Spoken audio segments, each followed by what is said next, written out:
पश्चिम बंगाल सिलीगुड़ी शहर के संलग्न उत्तर कन्या में मंगलवार को आयोजित उच्च स्तरीय बैठक में जीटीए के विकास कार्यों, प्रशासनिक सुधार और भू संकलन से निपटने की तैयारियों पर चर्चा हुई। नमस्कार, मैं पंकज, आप सबका स्वागत है द ग्लोबली न्यूज अपडेट्स में।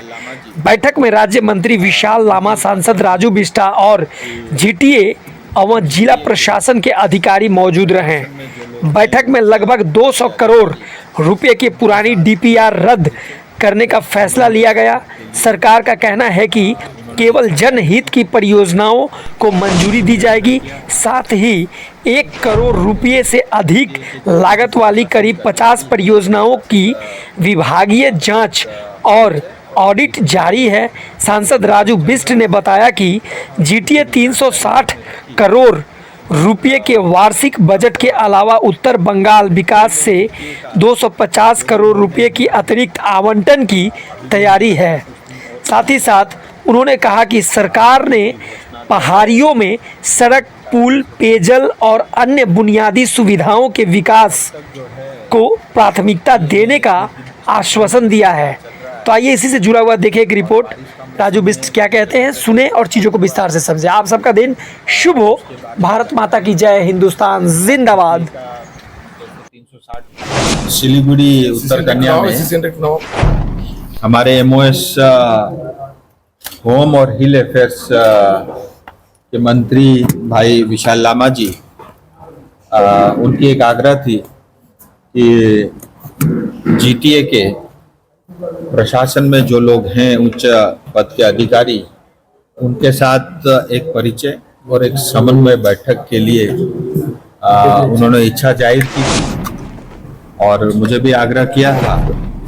तो उनके आग्रह पे जीटीए के जितने भी प्रशासनिक अधिकारी हैं उनके साथ एक परिचय और जीटीए में जो अभी तक चल रहा है उसकी पूरी जानकारी उन्होंने रखी। और अब एक्चुअल में जीटीए का जो भी निर्णय होना है, अभी भी मुझे लगता है कुछ दिन और समय लगेगा। उसकी घोषणा जो है मुख्यमंत्री कार्यालय से होनी है। तब तक जो है जीटीए में इतने दिन, पिछले 2 महीने से क्या चल रहा है, और बारिश का मौसम है, जगह जगह लैंडस्लाइड हुआ है, उसके बारे में जानकारी रखी। और जीटीए का जैसे 360 करोड़ का बजट है और एनबीडीटी की तरफ से भी हमने इस बार रिक्वेस्ट किया है कि अभी तक एनबीडीटी से कुछ भी पैसा नहीं आता, तो 250 करोड़ रुपए एनबीडीटी भी देने को तैयार हो। और अन्य डिपार्टमेंट से कुछ 15 फाइनेंस कमीशन से लेकर के तमाम तरह के जो है काम के लिए भी बजट आता है, लेकिन वो मतलब जीटीए क्षेत्र में पहाड़ के लिए कभी भी नहीं आता था। तो इसमें हम सबका ये कहना है कि जो पहाड़ की जनता है, हम भी भारत के नागरिक हैं। जो सुविधा पश्चिम बंगाल में अन्य जिलों में मिलता है या देश का कानून समान अधिकार जो सबको देता है, वो पहाड़ की जनता को भी मिलना चाहिए। और पहाड़ में भी विकास हो, पहाड़ वंचित नहीं हो।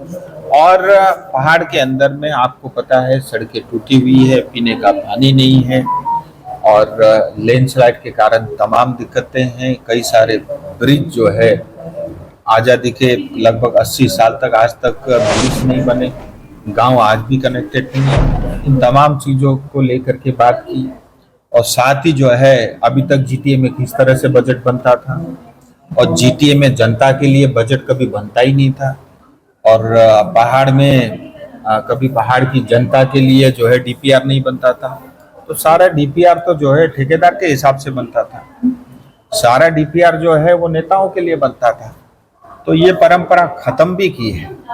और आज की बैठक में ये भी निर्णय लिया है, लगभग 200 करोड़ के जो पूर्व में डीपीआर बने थे उसको स्क्रैप कर दिया है, क्योंकि वो कहीं से भी वो जनता के लिए ये 200 करोड़ का काम था ही नहीं। सो अभी थोड़ा सफाई अभियान चल रहा है, लेकिन अभी जब एक बार जो है होम अफेयर्स से और मुख्यमंत्री कार्यालय से जब इसके बारे में निर्णय होगा, तब जो है पहाड़ की जनता के लिए 3G के साथ विकास के काम भी होंगे।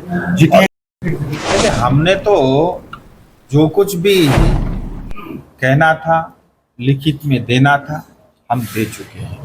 अब निर्णय सरकार को लेना है। और हमारे पहाड़ी क्षेत्र में या सिलीगुड़ी तराई डूवर्स में आए दिन कुछ ना कुछ तो हो ही रहा है। बहुत सारे यहाँ पे जो है माफिया लोग हैं, पुलिस धड़ के अंदर उनको डाल ही रही है। तो एक डिस्ट्रिक्ट के अंदर में, कॉन्स्टिट्यूंसी के अंदर में जो कार्रवाई होनी चाहिए वो तो हो ही रही है।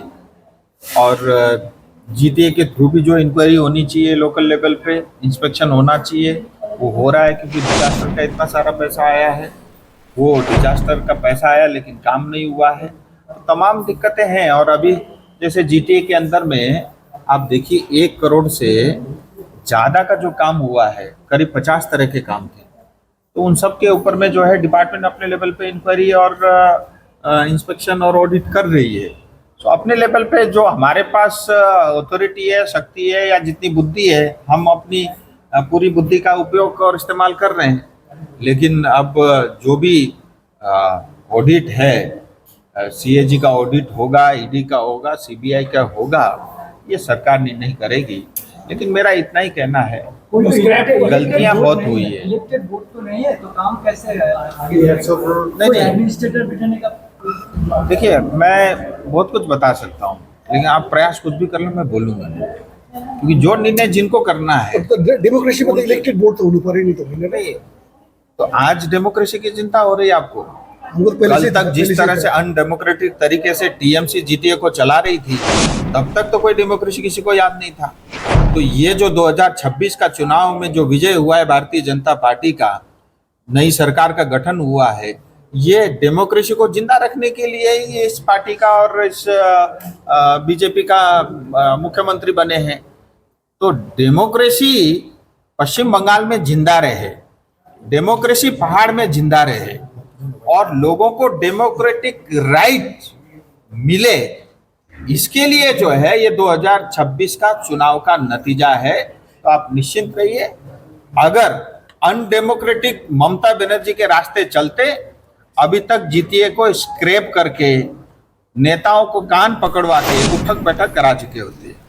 लेकिन हम पूरी डेमोक्रेसी की जो है उसको मानते हैं, उसका सम्मान करते हैं।